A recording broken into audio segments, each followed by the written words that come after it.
The One Thing. By Gary Keller. This summary is brought to you by Hook My Book. Be like a postage stamp. Stick to one thing until you get there. The person who gets the most done is the person who is focused on the goal and does not get sidetracked by other things. They go small by focusing on the task at hand and doing their best. Going small is ignoring all the things you could do and doing what you should do. It's recognizing that not all things matter equally and finding the things that matter most. It's a tighter way to connect what you do with what you want. It's realizing that extraordinary results are directly determined by how narrow you can make your focus. Small successes add up, while large successes have side effects. To be successful, you need to do fewer things with more effect. Be careful not to overwork yourself on many things, as this will lead to negative side effects. The Domino Effect. Extraordinary success is sequential, not simultaneous. What starts out linear becomes geometric. You do the right thing and then you do the next right thing. Over time it adds up, and the geometric potential of success is unleashed. The domino effect applies to the big picture, like your work or your business, and it applies to the smallest moment in each day when you're trying to decide what to do next. Success builds on success, and as this happens, over and over, you move toward the highest success possible. You should shoot for the moon if you want to be successful, because the moon is achievable if you prioritize everything and put all of your energy into accomplishing the most important thing. Remember, success is built sequentially, one thing at a time. Success leaves clues. One thing is very successful in business, and it is usually the thing that the business is most well known for. This can be a product, a service, an innovation, or anything else that contributes to the success of the business. Colonel Sanders started with chicken, Adolf Kors turned to beer, and Google is known for its search capabilities. One person makes a big difference in a business, and without that one person, a business would not be as successful as it is. The one thing is the key to success for anyone, regardless of their passion or skill. Successful people have focused on one thing and pursued it relentlessly, turning that passion or skill into a successful career. Gilbert Tahabani, for example, turned his passion for running into a successful career, and his story is a good example of the one thing. He started out as a competitor, winning All-America honors 6 times. After graduating from college, he moved to Austin and became the most popular running coach in the city. His passion for running has led to a successful career and opportunities to give back to his community. Lies.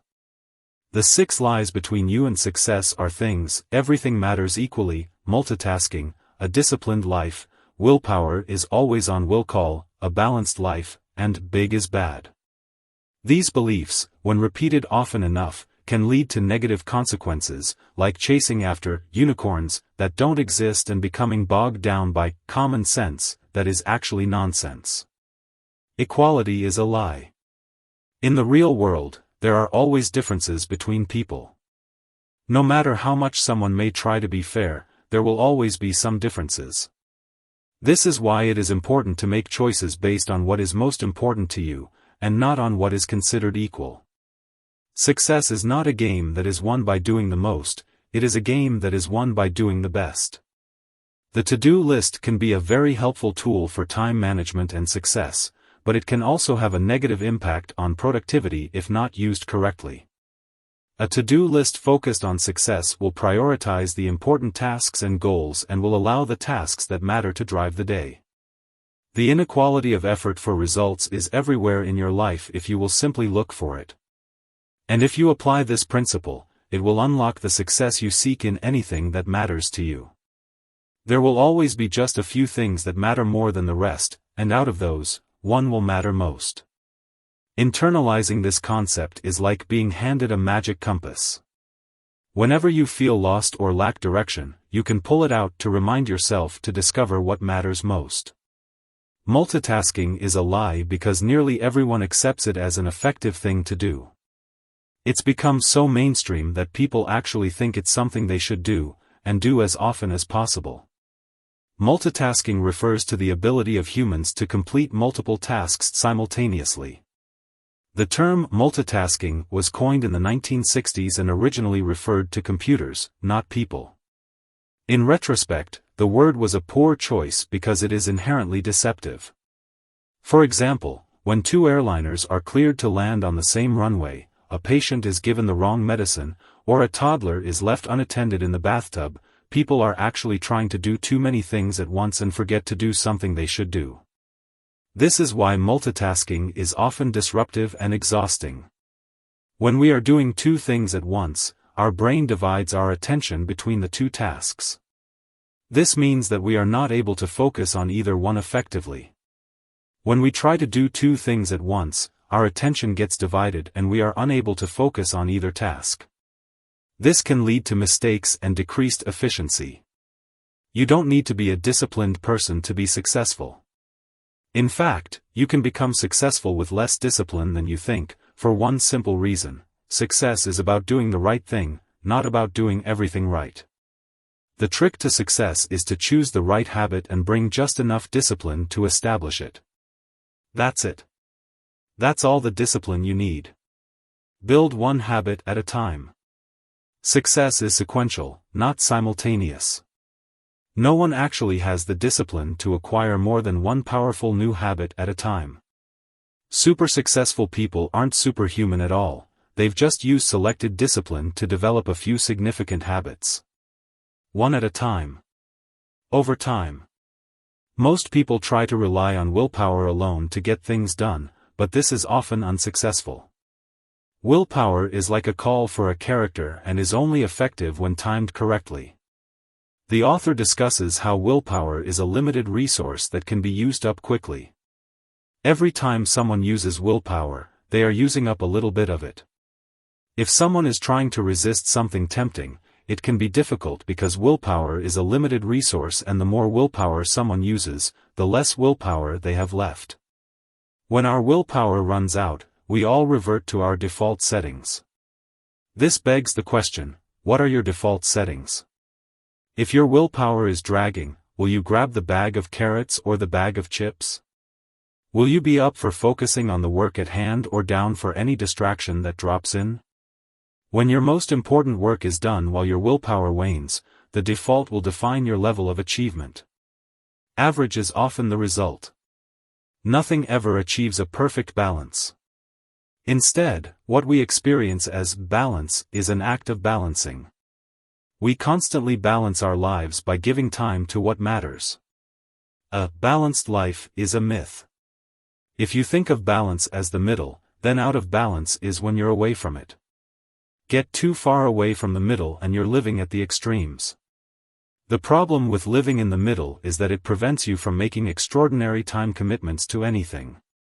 In your effort to attend to all things, everything gets shortchanged and nothing gets its due.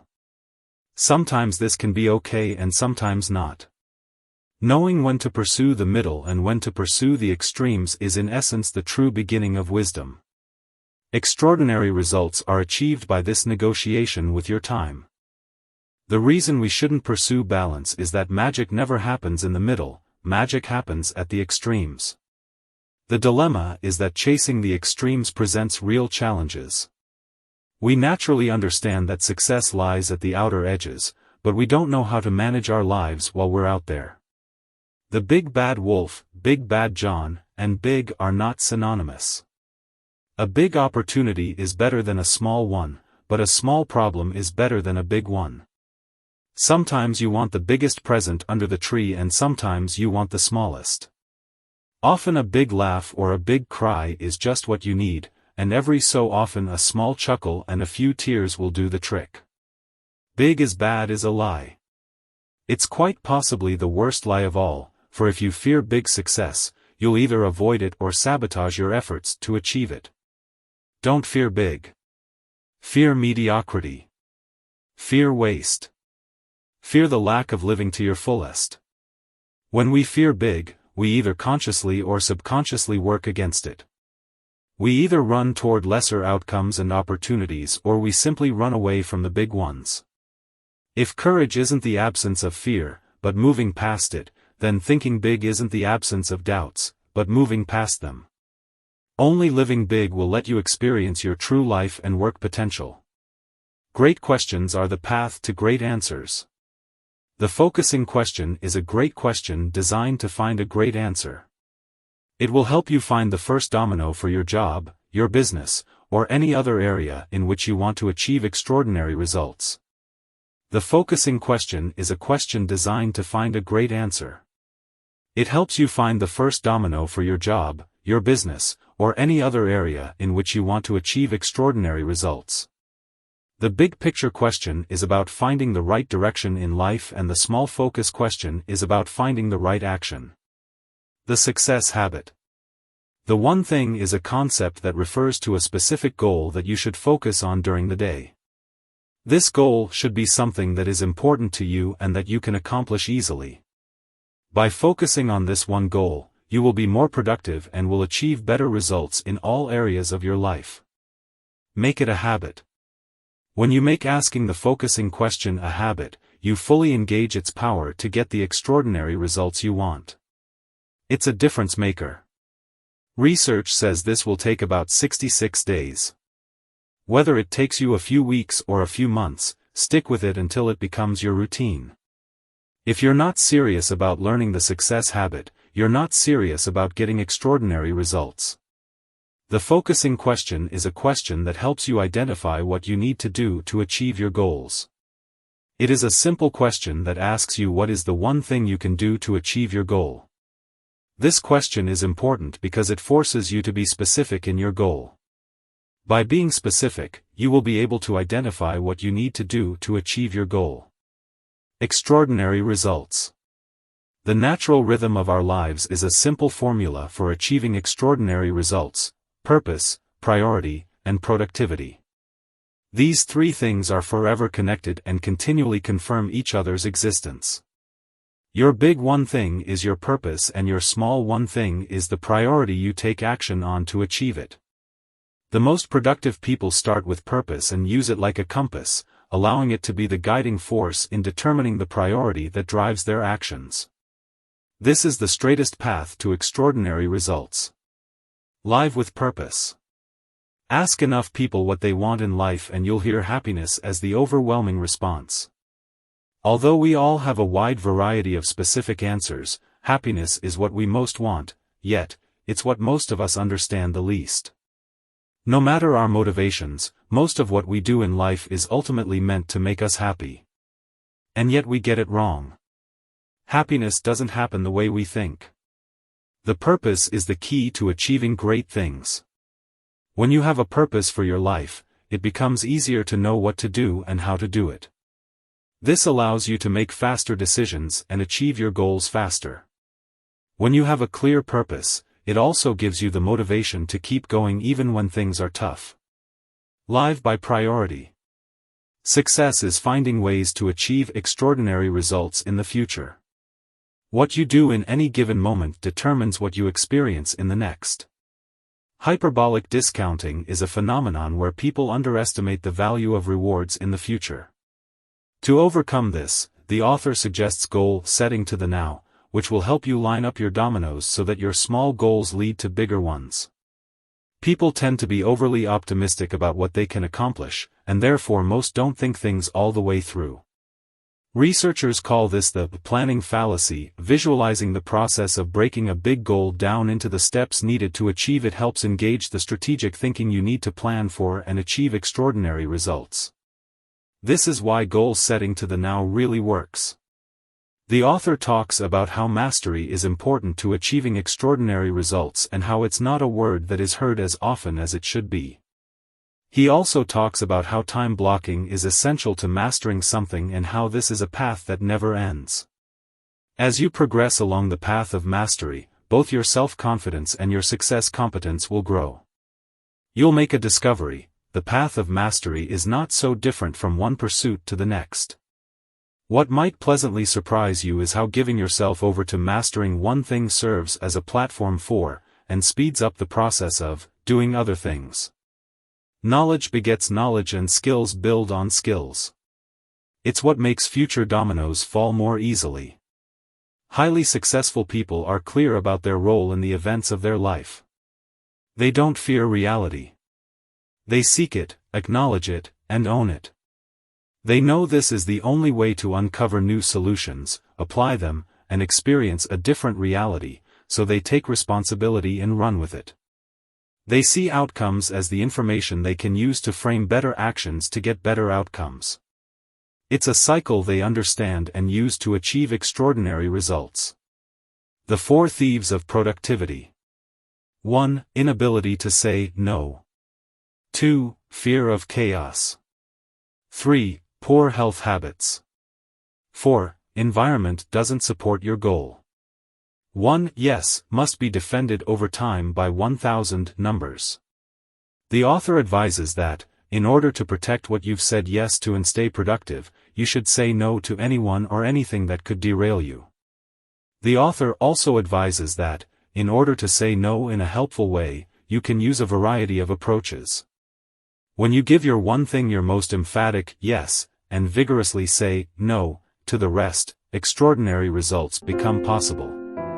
Finally, manage your energy. Don't sacrifice your health by trying to take on too much. Your body is an amazing machine, but it doesn't come with a warranty, you can't trade it in, and repairs can be costly. It's important to manage your energy so you can do what you must do, achieve what you want to achieve, and live the life you want to live. End of the summary. Thanks for listening.